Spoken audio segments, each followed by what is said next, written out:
गेल्या काही दिवसापासून पुणे आणि परिसरातील तापमानामध्ये वाढ होऊन थंडी गायब झालेली आहे। तर महाराष्ट्रातील काही जिल्ह्यांमध्ये पावसाची देखील शक्यता वर्तवण्यात आलेली आहे। यामुळे मोठ्या प्रमाणात पिकांचं देखील नुकसान होण्याची शक्यता वर्तवली जाते। आणि या संबंधित बोलण्यासाठी माझ्यासोबत हवामान विभागाचे जे पुण्याचे प्रमुख आहेत होसाळीकर सर आहेत। सर, पहिला प्रश्न असा आहे की कोणत्या कोणत्या जिल्ह्यांमध्ये पाऊस पडण्याची शक्यता आहे?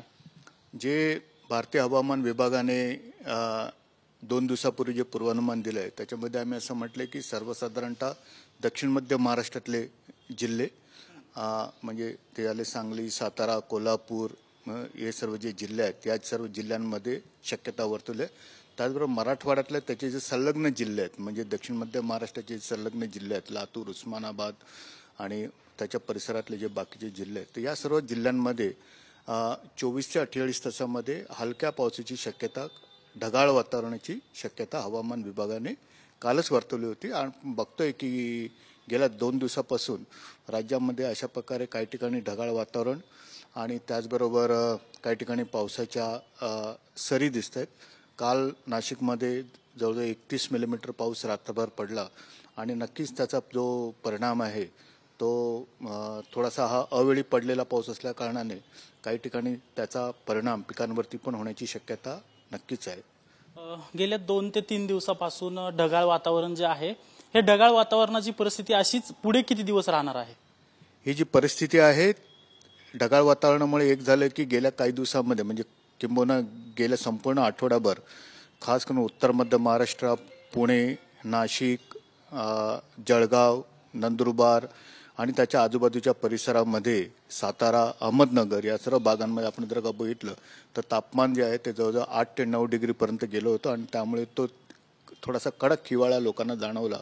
पण गेल्या 3-4 दिवसामध्ये परत एकदा किमान तापमानाने परत 6 ते 7 डिग्री वर गेलेलं आहे। त्यामुळे आता सध्या तापमान पुण्यामध्ये जर का आपण बघितलं तर शिवाजीनगरमध्ये 19 अंश आहे आणि बऱ्याच ठिकाणी त्याच्यापेक्षाही ते जास्त आहे।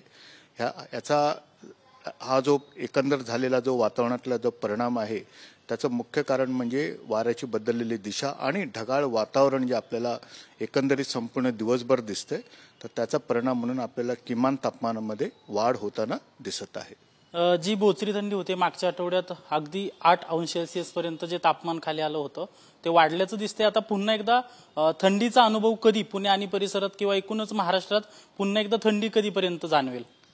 जे पूर्वानुमान आहे म्हणजे जी गणित आहेत ते असं दर्शवतात की सर्वसाधारणतः आता जी परिस्थिती आहे ती पुढच्या अजून 3-4 दिवस असण्याची शक्यता आहे।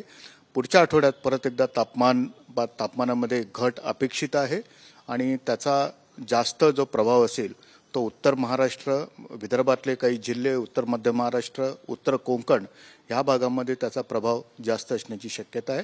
अर्थात जो थंडीचा जो स्पेल असतो म्हणजे हिवाळ्याचा जो एक स्पेल असतो तो सर्वसाधारणतः काही दिवसासाठी असतो, वाऱ्याच्या दिशेवरती तो अवलंबून असतो। त्यामुळे अशा प्रकारे तापमानामध्ये अशा दिवसामध्ये सर्वसाधारणतः डिसेंबर जानेवारीमध्ये आपण बघतो तर अनेकदा तापमानामध्ये घसरण होते, त्याचबरोबर कधी कधी ते तापमान उसळी पण घेतं। धन्यवाद सर।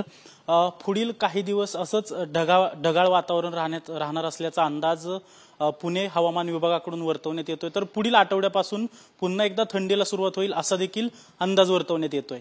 कॅमेरा पर्सन तुषार ननावरेसह अजिंक्य धायगुडे, TV9 मराठी, पुणे।